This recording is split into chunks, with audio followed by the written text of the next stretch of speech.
Namo Namo Tulsi Maharani Namo Namo Are Namo Namo Are Namo Namo Kanano Nina Tulsi Wona like from me the Nunu Tarisibo No later buko Hana Joseph Yune Mana Tang Lobu Sakrisie Tang Yale the Mish even in Nambu is come to me Ibani Lotsimi Lotsi do the kind of Kani such law to Aslita I said the Losila come on sorry Kaino I do coming a company Kaino Nang the Yare come to Sviare Haripuneva is Karigi which Yangbi Punokpu be a common Sinelgi Mike Taram Oxeri Amasum Kurumzeri Gasi Miam the Aina Puduna luxury artists Miam to do and on the Canavira Maruin and Nokfade the Tongan but digital film sing and the Lonana Lilagi comedian artist Moiva city of Huiming when the Panjarabada Kasham Kubirgani. And when Ozagi Maram the introduction Masam to Bibi Ozasi Karai Degino, family Mina Kiasubano, Hypersoropodo, Ontario. I Sashi Ayuli Pamsi, Top Konam Kong. In Palace, the Sido Salaga Gogi Baroni, I didn't sing a malay of the nomizing, sing Adugi Lambiduda, Laba, Top Konam Kong Hariva, Lamduda, Pokchabani, I give Ming, Kaisham Kubir sing, Aduga, Apopa, Apopi Mingna, Apopana, Kaisham Gormani, Aduga, Apopi Mingna, Kaisham Umbi, Hobism, Lyric Masa, Debi. I give Silinoxi, Nupaga, Nupiga, Pinsalaga, Mangani, Mangaduki Manunda. Aini iton mani nupa ahum nupi ani aduga hoji na aisi kopalai tu changdana aigi isa nupa ama aduga nupi ani aduga aigi loina bigi mingsina sabungbam purnima kawi kodom popi mele ga degini isa jingi mingna ahal jina kapil aduga yaima kapila atom bisina kripa sumain to the Ozagi Sasing government service to we are Kari one of the habit Matim Tambi. Yeah, do the Yamna I shikar late when you pali. Hajage Aduna I Sazi Handakta I the how give 2025k. She did the 12 past story. Aduga Ozuzik I get Janabi Yamasina Navadiada Zorna Bodea Yarl Chileda class 10 Tammi. Aduga amana sabeng ka tami yengbuda budi jumya isa isu ga jamna ka tok duna koi ge semba luibegi tanja du odana piling ide hono koi comedian am oi habi wakalon lakibra natraga marakta kana gomna ozada comedian oyu paksagani haripdagi oi khibra habdo habet chorokom ta thambi ICP pinga gi matam habi class 5 koi ge primary school gi matam sida Yamna Kai Tiganba Amawina Tawe, comedian Amaoge, Habigi Wakal Jimadi, I Matamduda, Sulegide, Aduga, I art or issue after graduation Matung the Gay, I Yam Tiana Togjerpone. Mamangji, Arkilam say, see Wakan say art Sicarino, Kamaito Unoga, I Wakan Sulelemde. Ozan Morina, ma'am, the Sak Kangi Krisi, Nupan and Nupisa, going to Waki, Tekoina Koita Wagi, roll the Hitariko. Masidagi miam funny when the but yam knowing bam oigibano. Masigi roll the canana, choose to kibano, Ozada canana, Sabion, Haikibano, Masigi Sana Yam Sunagirija, Masigi Warium Tabu. Masigi Warisham Sangi, some labna Aizahamada, theatre doctor. Theatre she a quick like I Kungunjida, Amakok lay, Ado Sidagi, I Hojeraga, Pantavina, Mandirina, Miam Kanel, Yumnam Lekai. Sidida I 1980 ga 7 sidagi ai sangjabani adigi amuk sum leirak pasina ja aina madugi permanent oina theater personality ama oina haidi actor ama oina sum leire lebjida da koigi ai oza ming oina pandirab da Yumnam Rajendra Sanginato Academy awardee ma si director ni ada matam da koigi Tongan Manipur Ladiba theatre group singja Masideda Kogi Tongan Magi line Sideda Tonganaba Kanon Koktogiba workshop Simba Adiakoi Pantobi Night Mandir she did I artist when a learning Shida Kogi was Ashi de Karita Mazi Pagi Jukra Pamia Aduza one clown actors in Manipur haina clown actor 3 years traditional clown actors in Manipur raina tawruga adugi makha sida akogi for foundation gi makha da sahi ahum khak clown gi oiba workshop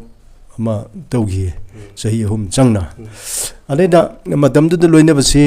laigidre kogi miyam na khangbiri ba dia khoirapam yawi adagi atai atopa mayam yawhre ada lakjagaduri si ujigi acting tabu madam sidida kogi tokan ba mitta uriba mayam ji sigi keno ji loina ba haigidabani aduga workshop sida tawri si round oina phamaga round loi phamale adide tokai ba yam laigre ko akogi numidangi matam sidina candle ma thalaga candle si mayai da thambani aduga candle si thalaga atai si light loi off dawdoine ba akogi mit si atai de yema yade ujiki candle si yengadabni candle si digi man ongera tumgera hipgera adigi kapgera satgera candle si thadu pusu yadaba aina candle si unabagi damukta kamai dawdagi bo aina longa yenge har su candle si yeng mit si sune ngandaba adumai tawi adigi miyeng candle si oigadabne ba adigi artist ama na tawa mi amana tawri mong si akoisi yamna yengba ama mathokta yaba aina busi lakjagadori si ngasagi nupi manbi haitare ko transgender sigi lakdogi maram adu pirakadu si hajar kadoine akoisi akoigi theater group abdi pandubi naiti mandir gi artist sing lo round of phame kan side da mi ama nang ek toro haire adagi mana togi ek sigi matungina sum mana magi ek si lore kanda mana pastor ni mi mi manak ma jangjel pham duine jangjel mi dun am hogulaga tawduine adigi sinaramaga adigi sinarame je mana ai nonde sinare hairu doni ma je sum toro laga mana pastor ge khan mi di manak da ma je sat lep duine amadun phu hogul ma tawgi tawduine adai tawdu ja khoi dia khora pam film director actor woni ju saruk yagiba dia che mana acting je tawu matam ji da khoi laina choma tele laina som tele ga mana mogi acting je mana torukuni da adi zati azina torukwa waru yati ko siki hai jin bi ma bi aja khone sum khangnei dro ko adaida adugi matokse torupuside mi jin mathang dro ai ngondu ju pass tore ai ngondu ju pass wi ai shu tore dorakanda ojagi project oina akogi phagi oiba lila ji puthokadabne phagi oiba lila ji puthokadabsida manjigi kangtho leidana lilam ka puthoki manja harba nupa sina lila ji sumang lila udera drama udera sumang lila nate drama ne ai ngsa haido ai theater de hana horupane adaida manja harba nupa sigi magi mamanaba mari lei mamanaba mari sigi manungda khoidong oina nupi mandi mi yaweba adugi nupi manmi se aingonda tagi wanda ko ja sina aingonda tare aingonda ta khayaba adugi role du aina taw khraba matung sidaida adede atopa kogi digital gi oba film adi celluloid si ama ani ahum di yawjowi yam pit macam ngak ni ko yam jawuru lonte ko di comedian di yam jawnu supi habetang maming panbi bi abra yawgi bo ja adede aroi bunate thamoina di ko hobi laibak popular in the myam sakhang bhor pasi karamba kogi karamba tangak tagin wa habetu matem tang thambi sakhang bi basi theater group di ayamana theater personalities adigi actor actress mayam sina theater di adum khangbi ko aduga mayam pak chana khangbi gibsidi sigi khangbi gi credit si yam chauna ai no phode da thamjage no phode gi akogi thodam roini kumar ningone panjare saruni kumar gi magi live series singji da sum lakpudi da akogi video si khangen phamna ngairi comedy series ne adaida ai si baladeva ina nupi ngam nupa khok sagi aduda whis haiba wa se sijinaba losidigi mayamna thudo indona whis lawbi na kana akogi paper de irabaga je whis lawbi ku miyamna su akoi whis haiga jo khani ko whis ku bya ga jo khani ado matang chana do ja masigi whis haiba kana jo hai mati am tang hapaga dialogue mati am tang tobi bya gadra ya aduni khangi pam ngai ri hari se ko oja nile dase khoman gi magi sorat kana no sonbi gani haibsida saruni sina amu ꯏꯊꯣꯏꯔꯒ committee ꯑꯣꯏꯅ ꯇꯧꯕꯅꯦꯕ ꯑꯗꯨꯒꯤ ꯃꯇꯦꯡ ꯑꯃꯇꯪ ꯇꯧꯖꯔꯒꯦ ꯍꯧꯖꯤꯛꯀꯤ ꯅꯨꯄꯥꯁꯤ ꯏꯅꯥꯛ ꯈꯨꯟꯕꯅꯤ ꯔꯪꯒꯤꯂꯥꯟꯅ ꯁꯥꯕꯅꯤ ꯑꯗꯨ ꯃꯥꯒꯤ ꯃꯆꯥ ꯑꯃ ꯂꯩ ꯑꯗꯨꯅ ꯖꯣꯁꯦꯞꯅ ꯁꯥꯏ ꯑꯗꯨꯒꯤ ꯃꯊꯪ ꯂꯩꯔꯤꯕ ꯃꯌꯥꯝꯁꯦ ꯃꯥꯒꯤ ꯃꯔꯜ ꯃꯊꯨꯝꯁꯤ ꯌꯥꯝ ꯂꯧꯅꯤꯡꯕ ꯑꯗꯨꯗ ꯑꯩꯁꯨ ꯃꯥꯒꯤ ꯃꯃꯥꯛ ꯑꯃ ꯑꯣꯏꯅ ꯃꯥꯒꯤ ꯃꯆꯥꯅꯨꯄꯤꯁꯤ ꯂꯧꯕꯅꯤ ꯃꯆꯥꯅꯨꯄꯤꯁꯤꯅ ꯃꯪꯂꯦꯝꯕꯤꯅ ꯁꯥꯕꯅꯤ ꯑꯗꯨꯗ ꯑꯩꯁꯤ ꯃꯪꯂꯦꯝꯕꯤꯅ ꯉꯝꯕ ꯍꯥꯏꯗꯤ ꯅꯨꯄꯤꯅ ꯉꯝꯕ ꯅꯨꯄꯥ ꯑꯃ ꯑꯣꯏꯅ ꯁꯥꯕꯅꯦꯕ ꯑꯗꯨ ꯌꯨꯝꯗ ꯆꯠꯂꯨꯁꯤꯅ ꯅꯣꯡꯃ ꯂꯥꯛꯑꯦ ꯃꯥꯅ ꯄꯩꯁꯥꯁꯤ ꯂꯧꯊꯣꯛꯀꯗꯒꯤ ꯂꯥꯛꯏꯅꯦ ꯃꯄꯥꯁꯤꯗ ꯊꯦꯝꯃꯒ ꯑꯗꯨꯗ ꯃꯣꯏ ꯃꯌꯥꯝ ꯃꯄꯥꯁꯤ ꯁꯤꯔꯦ ꯑꯗꯨꯒ ꯀꯞꯄꯛꯄꯗꯨꯗ ꯑꯩꯁꯨ ꯀꯞꯄꯕꯅꯤꯗ ꯑꯗꯨꯒꯤ ꯃꯇꯦꯛꯇꯨ ꯑꯃꯇꯪ ꯇꯧꯖꯒꯦ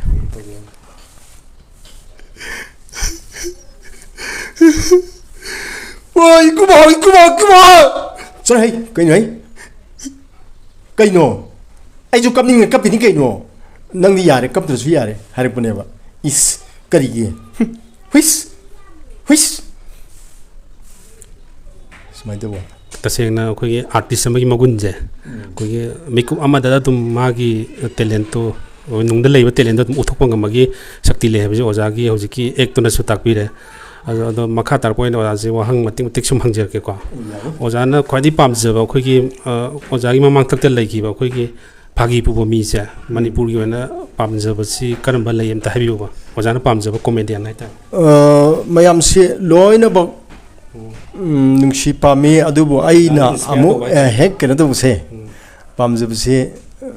ꯇꯥꯃꯣ ꯙꯅꯕꯤ ꯂꯩꯁꯥꯡꯊꯦꯝ ꯇꯥꯃꯣ ꯙꯅꯕꯤꯁꯦ ꯃꯥ ꯌꯥꯝ ꯄꯥꯝꯃꯦ ꯅꯨꯄꯥꯅ ꯅꯨꯄꯤ ꯁꯥꯕꯒꯤ ꯔꯣꯜꯁꯤ ꯑꯩꯈꯣꯏ ꯑꯣꯖꯥꯗ ꯀꯅꯥꯅ ꯄꯤꯕꯤꯔꯛꯈꯤꯕꯅꯣ ꯍꯥꯏꯕꯗꯣ ꯑꯝꯇ ꯊꯝꯕꯤꯌꯨꯕ ꯑꯩꯅ ꯉꯁꯥꯏ ꯊꯝꯖꯈꯤꯕꯗꯣ 3 years ꯇ꯭ꯔꯦꯗꯤꯁꯅꯦꯜ ꯀ꯭ꯂꯥꯎꯟ ꯑꯦꯛꯇꯔꯁ ꯏꯟ ꯃꯅꯤꯄꯨꯔ ꯍꯥꯏꯅ ꯑꯩꯈꯣꯏꯒꯤ ꯄꯥꯟꯊꯣꯏꯕꯤ ꯅꯥꯇꯤ ꯃꯟꯗꯤꯔꯒꯤ ꯑꯣꯖꯥꯒꯤ ꯃꯥꯟꯖꯒꯤ ꯀꯥꯡꯊꯣꯜꯂꯩꯁꯦ ꯃꯁꯤꯗꯩꯗ ꯈꯣꯏꯗꯣꯡꯒꯨꯝꯕ ꯔꯣꯜ ꯑꯃ ꯌꯥꯎꯕꯗꯣ ꯑꯗꯨꯗ ꯏꯍꯥꯟ ꯍꯥꯟꯅ ꯄꯤꯈꯤꯕꯅꯤ ꯑꯗꯒꯤ ꯑꯇꯩꯗꯗꯤ ꯑꯩꯈꯣꯏꯒꯤ ꯅꯣꯛꯐꯗꯦꯗ ꯅꯣꯛꯐꯗꯦꯗ ꯑꯩꯈꯣꯏ ꯆꯪꯈꯤꯕꯁꯦ ꯃꯁꯤ ꯀꯅꯥꯒꯤ ꯊ꯭ꯔꯨꯗꯒꯤ ꯆꯪꯈꯤꯕꯅꯣ ꯃꯥꯏ ꯑꯣꯗꯤꯁꯟ ꯌꯥꯎꯈꯤꯕ꯭ꯔꯥ ꯃꯣꯏꯅ ꯀꯧꯔꯛꯄꯗꯤ ꯀꯅꯥꯒꯤ ꯊ꯭ꯔꯨꯗꯒꯤ ꯆꯪꯈꯤꯕꯅꯣ ꯍꯥꯏꯕꯗꯣ ꯃꯇꯦꯡ ꯑꯃꯇꯪ ꯊꯝꯕꯤꯌꯨ ꯃꯁꯤꯒꯤ ꯋꯥꯔꯤꯁꯨ ꯌꯥꯝ ꯅꯨꯡꯉꯥꯏꯕ ꯑꯃ ꯂꯩ ꯃꯇꯦꯡ ꯑꯃꯇꯪ ꯊꯝꯕꯤꯌꯨ ꯑꯍꯥꯟꯕ ꯕꯣꯂꯨꯝꯁꯤ ꯐꯣꯡꯅꯕꯒꯤꯗꯃꯛꯇ ꯑꯩꯈꯣꯏ ꯁꯥꯔ ꯔꯣꯏꯅꯤꯁꯤꯅ ꯈꯕꯔꯗ ꯍꯥꯏꯗꯤ ꯄꯥꯎꯆꯦꯗ ꯐ꯭ꯂꯥꯁ ꯇꯧꯔꯛꯄꯅꯦ ꯕꯣꯂꯨꯝ 1ꯗꯒꯤ ꯑꯗꯨꯝ ꯌꯥꯎꯕꯤꯔꯛꯑꯕ ꯕꯣꯂꯨꯝ 1ꯗꯒꯤ ꯌꯥꯎꯗꯦ ꯑꯗꯨꯒꯤ ꯋꯥꯔꯤꯅꯤ ꯂꯥꯛꯆꯗꯣꯏꯁꯦ ꯑꯍꯥꯟꯕ ꯕꯣꯂꯨꯝꯁꯤꯗꯩꯗ ꯃꯁꯥꯒꯤ ꯇꯦꯂꯦꯟ ꯂꯩꯕ ꯑꯗꯨꯒ ꯃꯌꯥꯝꯗ ꯎꯠꯊꯣꯛꯄꯤꯅꯤꯡꯕ ꯃꯁꯥꯒꯤ ꯇꯦꯂꯦꯟ ꯎꯠꯆꯅꯤꯡꯕ ꯀꯅꯥꯒꯨꯝꯕ ꯊꯋꯥꯏ ꯌꯥꯎꯕ ꯂꯩꯔꯒꯗꯤ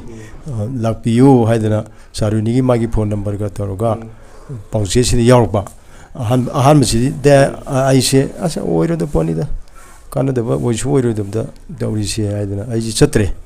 ꯃꯔꯝꯗꯤ ꯀꯔꯤꯒꯤꯅꯣꯗ ꯑꯗꯨꯒꯤ ꯃꯃꯥꯡꯗ ꯐꯤꯂꯝ ꯈꯔ ꯅꯝꯅꯤ ꯈꯣꯠꯅꯤꯅ ꯇꯧꯕꯗꯒꯤ ꯈꯔ ꯌꯥꯎꯔꯒ ꯄꯨꯊꯣꯛꯈꯤꯗꯕꯅ ꯑꯣꯏꯈ꯭ꯔꯦꯕꯀꯣ ꯑꯗꯨꯗ ꯅꯝꯁꯤꯜꯂꯒ ꯊꯝꯈꯤꯕ ꯄꯨꯊꯣꯛꯈꯤꯗꯕ ꯑꯗꯩꯗ ꯑꯩꯅ ꯊꯥꯖꯗꯕꯩ ꯆꯠꯇ꯭ꯔꯦ ꯑꯗꯒꯤ ꯑꯅꯤꯁꯨꯕ ꯕꯣꯂꯨꯝꯒꯤ ꯑꯃꯨꯛ ꯀꯧꯔꯦ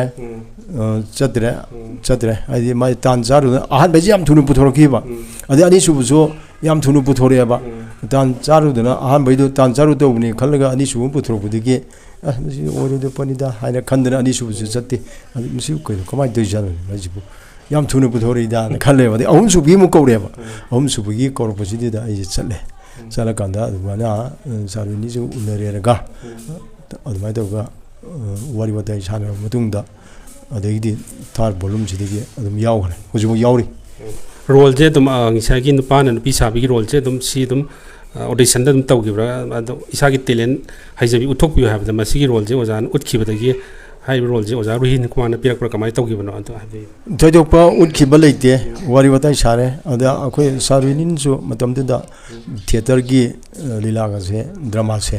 ꯃꯥꯁꯨ ꯑꯗꯨꯝ ꯈꯔ ꯌꯦꯡꯕ ꯃꯥ ꯊꯋꯥꯏ ꯌꯥꯎꯕꯅꯤꯅ ꯌꯦꯡꯕ ꯈꯣꯠꯄꯗ ꯑꯗꯨꯝ ꯎꯕꯤꯕ ꯃꯥꯜꯂꯦ ꯑꯩꯅ ꯈꯟꯕꯗ ꯆꯞ ꯆꯥꯅ ꯁꯤꯅꯤ ꯑꯩꯅ ꯄꯤꯕ ꯂꯩꯇꯦꯕ ꯃꯈꯥ ꯇꯥꯔꯛꯄꯗ ꯑꯣꯖꯥ ꯑꯩꯈꯣꯏꯒꯤ ꯅꯣꯛꯄꯒꯤ ꯀꯥꯟꯅꯕꯁꯦ ꯅꯣꯛꯄꯒꯤ ꯀꯥꯟꯅꯕꯁꯦ ꯄꯣꯏꯟ ꯑꯃꯅꯤꯗꯪ ꯊꯝꯕꯤꯕ ꯌꯥꯒꯗ꯭ꯔꯥ ꯅꯣꯛꯄꯒꯤ ꯀꯥꯟꯅꯕꯁꯤꯗꯤ ꯑꯩꯈꯣꯏꯒꯤ ꯍꯛꯆꯥꯡꯗ ꯂꯥꯏꯅꯥ ꯆꯦꯜꯍꯟꯗꯦ ꯋꯥꯈꯜ ꯅꯨꯡꯉꯥꯏꯍꯜꯂꯤ ꯑꯗꯒꯤ ꯋꯥꯈꯜꯁꯦ ꯅꯨꯡꯉꯥꯏꯅ ꯑꯩꯈꯣꯏ ꯑꯋꯥ ꯑꯅꯥ ꯀꯥꯎꯊꯣꯛꯇꯨꯅ ꯍꯤꯡꯕ ꯉꯝꯍꯜꯂꯤ ꯁꯨꯃꯥꯏꯅ ꯊꯝꯖꯒꯦ ꯑꯣꯖꯥꯒꯤ ꯄꯨꯟꯁꯤꯗ ꯈ꯭ꯋꯥꯏꯗꯒꯤ ꯅꯤꯡꯉꯝꯈꯤꯗꯕ ꯉꯁꯤꯁꯨ ꯑꯗꯨꯝ ꯇꯛꯁꯤ ꯁꯣꯜꯂꯒ ꯂꯩꯍꯧꯕ ꯍꯥꯏꯇꯥꯔꯦꯀꯣ ꯅꯤꯡꯉꯝꯍꯧꯗꯅ ꯂꯩꯕ ꯊꯧꯗꯣꯛꯀ ꯂꯩꯔꯗꯤ ꯍꯥꯏꯕꯤꯌꯨꯕ ꯌꯥꯝꯅ ꯍꯧꯖꯤꯛꯄꯨꯗꯤ ꯑꯩ ꯄꯦꯟꯊꯣꯛꯆꯔꯒꯦꯀꯣ ꯑꯗꯨꯒ ꯑꯩꯉꯣꯟꯗ ꯅꯤꯡꯉꯝꯗꯕ ꯂꯩꯕꯁꯦ ꯑꯩꯅ ꯀꯩꯅꯣ ꯑꯩꯈꯣꯏꯒꯤ ꯑꯩꯁꯦ ꯏꯁꯥꯁꯦ ꯒꯣꯔꯃꯦꯟ ꯏꯝꯄ꯭ꯂꯣꯌꯤ ꯑꯃ ꯅꯠꯇꯦꯕ ꯑꯗꯣ ꯑꯩꯒꯤ ꯆꯥꯟꯁ 3ꯂꯛ ꯑꯩꯒꯤ ꯆꯥꯟꯁ ꯃꯥꯡꯈꯤ मधु यामना निंगम होदे मरमदि कगिनोदा करिगुम्बा दुगुम्बा मा अखोय रेगुलर इनकम लाकना नबगी लंबी अम लेरम तारगदी आइनो जी ngasi hingiba ngasi hingi punsi ay yam wana tole tare ni hingba nataba adu sigi karigomba adugumba matormagadi ay hena nungaramgani habagi government job am taramagadi aina tolop toban saragadi aina pamjariba art du sum maning tamna tawu yare natra chance ahumlak haije ojana mangan bigi bra natraga ojana tawgi debra kamai tawbi wan masi ay gi laibakta tamam dabani keno akoy gi mina di thazrun no haba akogi mabi panji ga je yengu matam da ma simo nang di lenga gi akoy gi sarkar gi chokri phammo haiba leiti ne ga haiba aina skade wi leiroi do no yam laino khan gi ba kade wi leiroi do no aduda ahum lang ne 3 times ni aina try do se adu phangba ya ba ngak da adu job se phangming ya ba ngak da uera kan da ne ado phangdana nan thokiba mara haibu sum ki wa shadi yaujab atopa talent mina di khangdiba ojana ju uthoktriba atopa talent ga di lebibra art ki lamda natabida koi gi crafts ki thabak se masumba ma tawe adagi isai su adum kap adum ngangi adum aduga koi gi masagi aina hajigwa oja rajendra si mana aiga ahan mathengna bisi da mana haye kuber nangna art sheet tawgi haib taragadi theater sida mapung phana nangna saruk yage hargadi nang jagoi haib tai martial arts haib tai kongjom adagi pena si chasa khar khar haib tai jagoi haib tai loina test tawdam nangna adida field da master oidragasu nang adu haiba mathau tai haigeba adudagi sum aise sum tabdamna adu oragadi haina zen dance academy se sidide ming jaleraga adusu diploma digi chanya base ijau chauna isma khongdi khangge gan toroga sahi trai thoi changna tamaga admai jogoi si tawgi adu jogoi du tobudu da martial arts ki adigi ateti kabui gi maugi mayam se loino khunung sei se loino bo adu da tamakhare adman tawe makha tarpa ojagi punsi da khwadigi wagi ba makeup sa amta share to bibya khwadigi wagi ba makeup si ai se graduation loira graduate loiraga master si tamgena akogi em university master tamba si kaino oina de regular oina de phangudre ko oda private oina thai sahi 1983 aduga sahi amadu thagra matungda aise yakwan nagi nabse masi nabagi maram sinamu karino da aidi thabak si silong ti yam suiya adu akoi father si matam da lomi ni adu kono budi konunga khandana konungi pala loisingi kano go member ga pala konung khanbo ina tawgieba adu akoi father gi mong si ubda aisi yengmangam dreba yengmangam de father ne suri ba thabak si aina mateng jam pangningyaba madidi matam da sanga si phang matam san no khoinaramidana made aina numit humni sida ayuktagi nungdang numit humni je yo pak sina sangam lakhai si yan adidi nagi bnyo ko adigi kandro kanda adi nagi 1984 se kan nare sirani ne mayam sina aise hingaroi na haineramne samji am pharame madamdu di samji de swai ga je samji pungam de samji sommunne kem do ba adu hojiti yaudre adu digi hojiki 1984 na gi se sigi na ba hogolok badigi samji na ba phare adu samde dum kian gare hojik tang makha tarpa do jagi khwati nuai ki miku amtang habiu telam khwaidagi nuai basina 2003 wagi 11 night sangana sinba all india multilingual short play competition sidida aina tas sang thui haina play am kak tawgi adu yong kham aina yong kino degi yong kham aina ko yong awi saktam lang hiba adu da aje yong amon ek tawba adu da all india ge aje bs sector phangi madu yam nungai ba mikuk oi ti makha tarpa tongan ba ojagi achievement mana phangi ba kai lebi ge da hapetang tambiu aige ayamana theater da oina adum phangre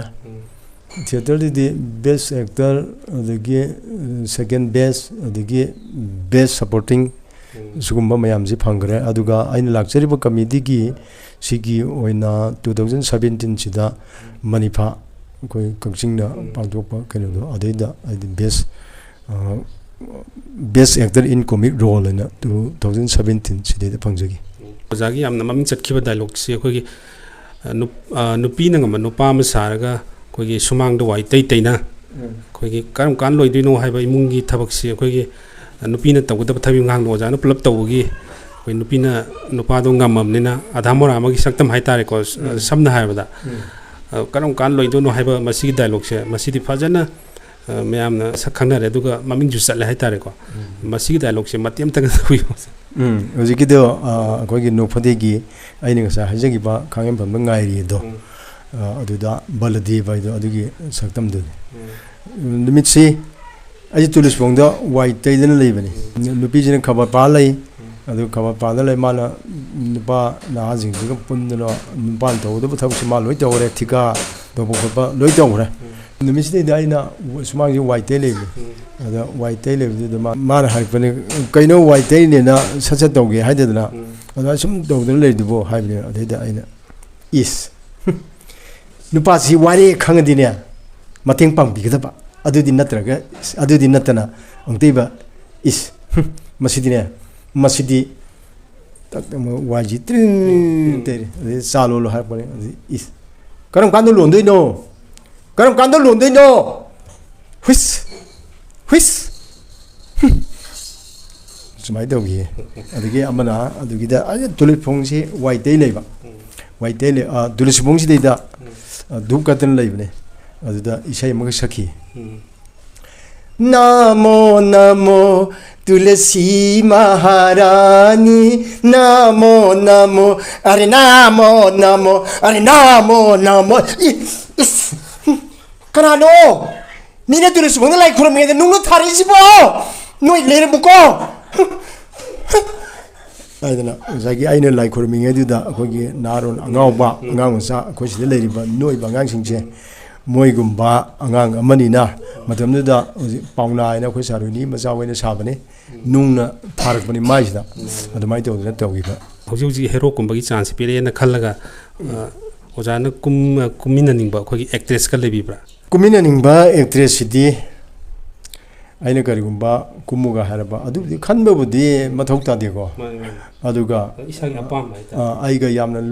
loina jarakpa theater sideida hero heroine si ibani na dum kumokpa adugumdi laiye koigi kalpana gurumayum kalpana si madamdu da pantobina ti mandir gi hero heroine ji ibani na dum lorokpani adagi sajita haina sarangpata ongi be akoi sabale ka sidegi nupi macha amaga nungai hojigi nupi macha ani si adum pabda yam nungai ba nupi macha sing ojagi khwadi pamjaba actor habiyo actor si ahlunda hajar gya lagi kogi papung samdani se pami loi pami ado samdani se khara henjan pami haitar actress tadi apamjaba actress tadi loina ba pami ko masi mai gi kaino ni da mai gi film de gi mai thui ba kaino de gi matungina leire actress se ai jema hemawati harga ojagi apamba color machu jem thabi ai angawuna pame matamna pura khangde ojana yam khoida jana ngasi bok tari bi isai jem thabi aina toina ngangjaba isai je akogi taw pari ne adigi akogi bong syam ne magi adigi keno ne tumja moi isai je ai khara ngangjai yam pamjana film ne lila ne nokfade ne ahum sigi khenabasi tentang thambiyo adum mane aduga film sina akogi katta bo yai aduga lila sina madi pura ahingba art form ne karigumba stage tu da soigragadi yadre anduk mak tawri mande hogiba 13 august se sidi daina akogi mayamna oja tolane khangneba sawrap hemta si aini sahi khuding daina he pambane mana chungchalaga adu handukti aina agi pangalji khitang kinoma karigumba madu karigumba ibani gi manungda fauna da bunate akogi kari haidoino karigumba madigi ma jaina pammaga makhada thamaga mu pukhalakhiba lei ꯑꯗ ꯑꯍꯥꯟꯕꯗꯗꯤ ꯂꯤꯂꯥꯗꯨꯕꯨꯗꯤ ꯆꯣꯡꯁꯤꯜꯂꯒ ꯑꯣꯛꯀꯗꯕꯅꯦꯕ ꯑꯗꯣ ꯃꯃꯥꯡꯒꯤ ꯆꯍꯤꯁꯤꯡꯗꯗꯤ ꯑꯩꯅ ꯑꯗꯨꯝ ꯑꯣꯛꯑꯦꯕ ꯑꯗꯣ ꯍꯟꯗꯛꯁꯦ ꯀꯔꯤꯗꯒꯤꯅꯣ ꯈꯪꯗꯦ ꯑꯗꯨꯝ ꯑꯣꯛꯄꯁꯦ ꯑꯣꯛꯇꯤ ꯑꯣꯛꯑꯒ ꯀꯨꯏꯅ ꯊꯝꯗꯕ ꯃꯈꯥꯗ ꯉꯥꯏꯍꯥꯛ ꯇꯥꯔꯨꯏ ꯑꯗꯨꯃꯥꯏꯅ ꯑꯗꯨꯃ ꯂꯩꯈꯤ ꯑꯗꯨꯅ ꯑꯩꯅ ꯍꯥꯏꯖꯅꯤꯡꯉꯤꯗꯤ ꯉꯁꯥꯏ ꯐꯤꯂꯝꯗꯗꯤ ꯀꯠ ꯇꯧꯕ ꯌꯥꯏ ꯑꯗꯒꯤ ꯅꯣꯛꯐꯗꯦꯒꯤꯁꯨ ꯁ꯭ꯇ꯭ꯔꯤꯠ ꯄ꯭ꯂꯦ ꯄꯥꯔꯐꯣꯔꯃꯦꯟꯁꯇꯗꯤ ꯁꯣꯏꯕ ꯌꯥꯗ꯭ꯔꯦ ꯑꯗꯨꯒ ꯑꯗꯨ ꯅꯠꯇꯕ ꯚꯤꯗꯤꯑꯣꯒꯤ ꯑꯣꯏꯅ ꯂꯧꯔꯒꯗꯤ ꯀꯠ ꯇꯧꯕ ꯌꯥꯏ ꯑꯩꯈꯣꯏ ꯁꯦꯅꯤꯌꯔ ꯀꯣꯃꯦꯗꯤꯌꯟ ꯑꯥꯔꯇꯤꯁ ꯑꯃ ꯑꯣꯏꯅ ꯍꯧꯔꯛꯂꯤꯕ ꯑꯩꯈꯣꯏ ꯑꯥꯔꯇꯤꯁꯁꯤꯡꯗ ꯍꯥꯏꯅꯤꯡꯕ ꯋꯥꯍꯩ ꯃꯇꯦꯛ ꯈꯔ ꯊꯝꯕꯤꯌꯨ ꯑꯣꯖꯥꯒꯤ ꯃꯣꯠ ꯑꯣꯏꯅ ꯊꯕꯛ ꯑꯃ ꯇꯧꯕ ꯃꯇꯝꯗ ꯗꯤꯁꯤꯄ꯭ꯂꯤꯟ ꯍꯥꯏꯕꯁꯤꯃꯗꯤ ꯁꯣꯏꯕ ꯌꯥꯗ꯭ꯔꯦ ꯑꯗꯨꯒ ꯀꯣꯃꯦꯗꯤꯌꯟ ꯑꯃ ꯑꯣꯏꯅ ꯐꯖꯅ ꯆꯪꯁꯤꯟꯕꯤꯒꯦꯅ ꯍꯥꯏꯕ ꯇꯥꯔꯒꯗꯤ ꯗꯤꯁꯤꯄ꯭ꯂꯤꯟꯁꯤꯁꯨ ꯂꯩꯕ ꯇꯥꯏ ꯑꯗꯨꯒ ꯄꯨꯟꯁꯤꯒꯤ ꯑꯣꯏꯅ ꯎꯔꯤꯕ ꯑꯩꯈꯣꯏꯒꯤ ꯑꯀꯣꯏꯕꯗ ꯎꯔꯤꯕꯁꯤꯡꯁꯦ ꯃꯁꯤꯃ ꯌꯥꯝꯅ ꯀꯨꯞꯅ ꯌꯦꯡꯕ ꯑꯃ ꯆꯪꯉꯤ ꯃꯣꯏ ꯀꯃꯥꯏꯅ ꯇꯧꯕꯅꯣ ꯀꯝꯗꯧꯕꯅꯣ ꯍꯥꯏꯁꯦ ꯃꯁꯤ ꯑꯗꯨꯒ ꯄꯨꯟꯁꯤ ꯃꯁꯛꯁꯦ ꯈꯪꯍꯟꯅꯤ ꯑꯣꯖꯥꯒꯤ ꯅꯣꯛꯐꯗꯦꯒꯤ ꯁꯦꯔꯤꯁꯇ ꯑꯩꯈꯣꯏꯒꯤ ꯂꯐꯣꯏ ꯂꯧꯁꯤꯡ ꯑꯅ ꯑꯃ ꯃꯃꯤꯡ ꯌꯥꯝ ꯆꯠꯈꯤꯕꯗꯣ ꯂꯐꯣꯏ ꯂꯧꯁꯤꯡꯒꯤ ꯁꯦꯔꯤꯁꯇꯨꯗ ꯑꯣꯖꯥꯅ ꯌꯥꯝꯅ ꯈꯣꯏꯗꯥꯈꯤꯕ ꯗꯥꯏꯂꯣꯛ ꯃꯇꯦꯛ ꯑꯃꯇꯪ ꯇꯧꯕꯤꯕ ꯂꯣꯟ ꯈꯣꯏꯔꯞꯁꯨ ꯇꯧꯔꯒ ꯉꯥꯡꯈꯤꯕ ꯃꯌꯥꯝ ꯑꯃ ꯌꯥꯎꯕꯅꯦ ꯑꯗꯣ ꯑꯩꯅꯗꯤ ꯅꯤꯡꯁꯤꯡꯕꯗꯤ ꯊꯣꯛꯇ꯭ꯔꯦ ꯌꯥꯝꯗꯤ ꯌꯥꯝꯈ꯭ꯔꯦ ꯑꯗꯨꯕꯨ ꯀꯩꯅꯣ ꯑꯩꯈꯣꯏꯒꯤ ꯂꯣꯡꯖꯣꯡꯒꯤ ꯏꯅꯦ ꯂꯩꯇꯥꯕꯤꯁꯦ ꯑꯩꯒꯤ ꯅꯨꯄꯤ ꯁꯥꯕꯅꯦ ꯂꯩꯍꯥꯎ ꯍꯥꯏꯕꯅꯦ ꯌꯦꯡꯕꯅꯤ ꯂꯩꯌꯣ ꯃꯣꯏꯅꯗꯤ ꯎꯔꯣꯛꯇꯨꯕꯨ ꯁꯦ ꯃꯄꯥꯡ ꯌꯨꯝꯗ ꯆꯥꯛ ꯍꯥꯞꯄꯝꯃꯨ ꯀꯥꯏꯅ ꯊꯥꯈ꯭ꯔꯤꯅꯦꯕ ꯇꯧꯔꯤꯁꯦ ꯃꯣꯏꯅ ꯈꯪꯗ꯭ꯔꯤꯕ ꯑꯗꯣ ꯌꯦꯡꯉꯨꯅꯦ 마치 핵 다독히고 마디 그 사이다 빠이런 머니 마방 딥 잘라 머니 봐 나트라 아야 losilakpasida ojagi maruba khongset ama obikhiba koi nokphadi series tagi pamjaba dialogue matem tang torga miyamda kaini naba yathangni jage oja matem tang togol tawiram nokphadi gi series tagi ojana pamjaba dialogue matem tang hana josie yune mana thang lo sakrise thang ni yale de miski beni mi nangbu is kamai tongni ibani lochimi lochi adudi kai lor kani sachilo tu 아시디다 아시디 로실라 하이나 정가가 라 마 로실라 로실라